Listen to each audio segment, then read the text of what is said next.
Tšau, see on selline unscripted video, mis mul lihtsalt tuli praegu pähe. Põhimõtteliselt me saame poliitilist vasak- ja parempoolt näha kui rahvastiku tiheduse skaalat. Ja see tuli üldse tegelikult haigustega. Ähm, Kaitseväes palju inimesi tihedalt koos ja, ja haigused levivad lihtsalt väga ruttu. Ja seal on üldse väga palju probleeme maailmas, mida saab liigitada rahvastiku tiheduse probleemi alla ja selle üle, kuidas võib-olla me ei ole kõige paremad linnas elamiseks. Aga siis meie poliitilised vaated on võib-olla üks hea näide sellest, kui suurt rolli mängib maailmas rahvastiku tihedus. Ehk siis, ma teen selle suht lihtsaks, veits ülelihtsustan, aga võtame näiteks mingid populaarsed vasakpoolsemad kontseptsioonid, näiteks nagu car sharing, Bolt, ma ei tea, automaks, üldse kogu rõhk linnaruumile, siis ma ei tea, näiteks relvade omamine võib-olla on hea näide sellest, ja üleüldine kontroll teiste inimeste üle ja eraomandi fännamine. Ja ma arvan, et see teine pool on ju siis näiteks see, kus sa tahad omada relvi, tahad omada kindlasti oma autot, rohkem vabadust enda maa peal, vähem mingeid makse, see siis liigituks praegu paremale poole. Ja seal saab tuua muidugi väga palju muid näiteid, aga see on see kerge pilt, millest mul on praegu hea rääkida. Ehk siis, mis on minu teooria, on see, et need vaated ei ole niivõrd isegi inimesepõhised, vaid on õiged sõltuvalt sellest, kus sa elad.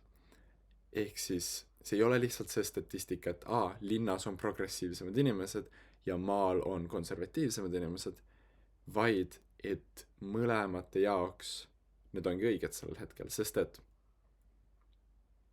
linnas olles sa ei taha, et kellelgi oleks relv su koridoris, kus liigub läbi mingi 8 erinevat naabrit. Ma isegi ei taha, et neil oleks nuga, mis võiks olla pikem kui mingi 4 sentimeetrit. Nagu sa oled nii teiste inimeste meelevallas, nii kaitsetu ja samamoodi autodega, miks meil ei võiks olla ühine auto lihtsalt kõigil majas, see on väga mugav ja meil ei ole vaja nii suuri parklaid, need rikuvad täiega meie rohealasi, inimesed peaks sõitma aeglaselt, sest et seal on müra ja põhimõtteliselt seal ei ole mingit pointi, miks peaks olema autod üldse linnas, need peaks kõik jätma kuhugi kas linna äärde või midagi sellist, ehk siis sa näed, et kõik need asjad on tõesti siiralt väga-väga loogilised ja ja sa oled lihtsalt nii mõjutatud teistest inimestest, sul on oma kortermaja, sul ei ole isegi mõtet seda omada, sest et võib-olla keegi ehitab selle ette ka kortermaja. Mis asi on see?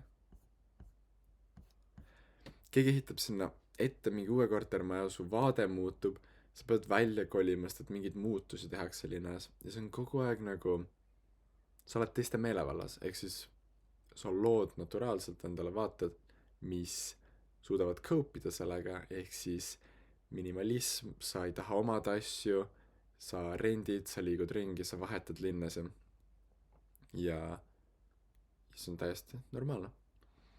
Nüüd, kui sa liigud maale ja kui ma veedan rohkem aega madalasustusega kohtades, metsas, maal,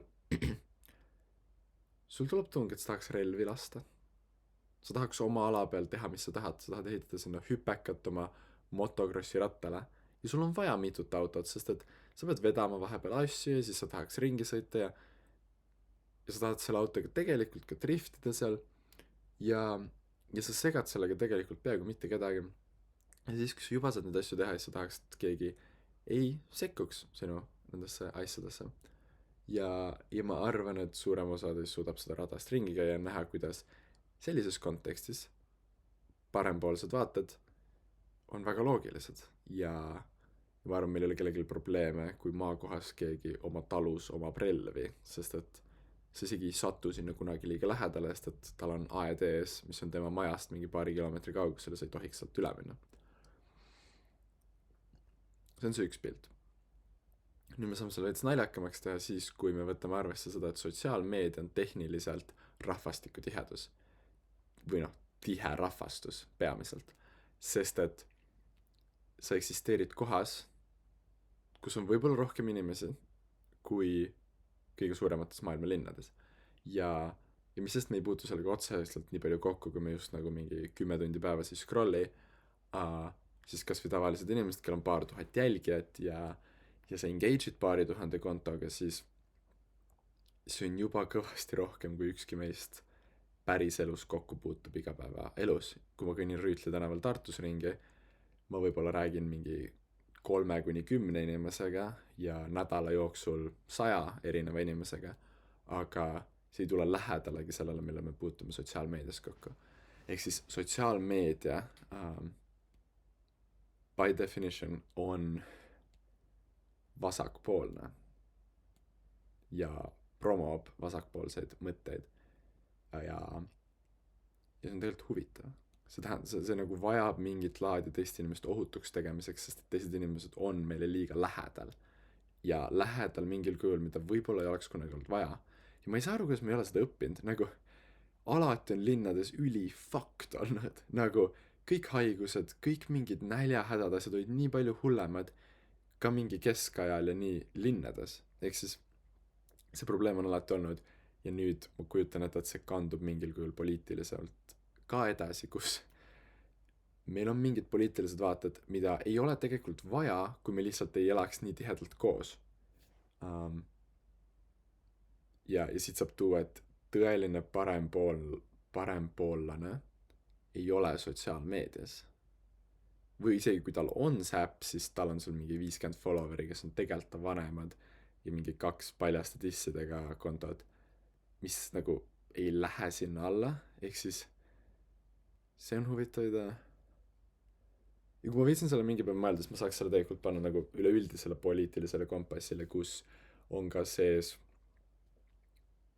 nii-öelda siis majanduslikud skaalad ja võib-olla võimuorganite skaalad, sest ma praegu lihtsalt võtsin nagu vasakpoolset mõtlemist ja parempoolset mõtlemist mingitel väga lihtsatel probleemidel, aga see oleks tegelikult huvitav vaadata, et kas see kandub ka edasi kuidagi majanduslikesse soovidesse, sõjalistesse soovidesse või meie muudesse võimuhierarhiatesse.